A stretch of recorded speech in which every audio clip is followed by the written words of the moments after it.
all year, Republicans have been working on creating a better environment for private sector job growth. In May, we outlined our plan for American job creators, and over the course of this year, we've passed dozens of bills, most of which are sitting in the United States Senate, that really will help our economy get moving again and get Americans back to work.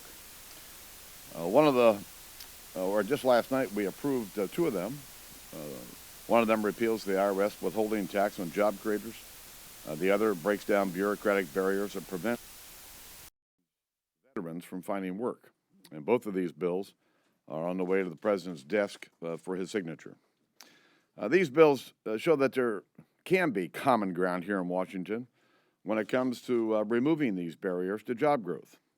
But I think there's a lot more that we can do. We can also eliminate more obstacles to jobs, find more common ground, especially in the areas of energy production and infrastructure. We don't need more short-term stimulus gimmicks. We don't need more red tape, and we surely don't need higher taxes. What we need to do is get Washington out of the way and free job creators from the shackles of a government that's always meddling and micromanaging our economy. That's why in the weeks ahead we'll be introducing another part of our jobs plan, the American Energy and Infrastructure Jobs Act. And the bill will be given the designation of H.R. 7 when it is formally introduced. And it'll do two things to support long-term job growth, expand American energy production, and use those revenues to repair and improve America's roads and bridges. And here's how the bill works. It'll create millions of jobs by eliminating unnecessary barriers that prevent us from using our vast energy resources.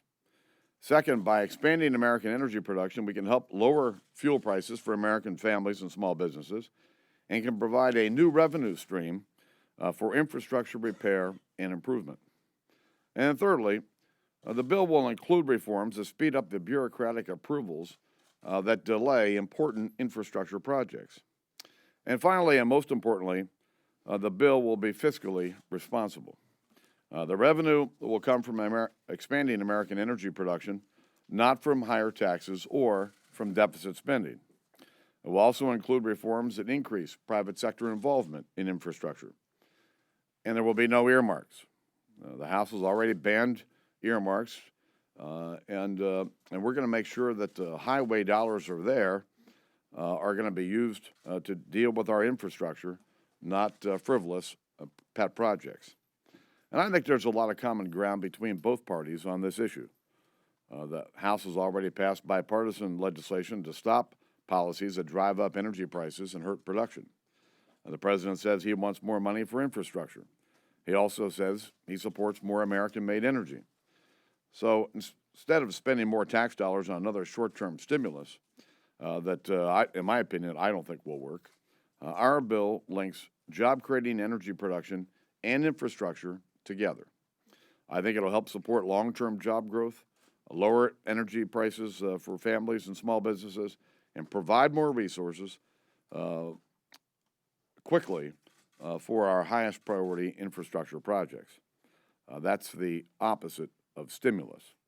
I think this is very good public policy, and I'm hopeful that the House will be able to act before the end of the year on this bill.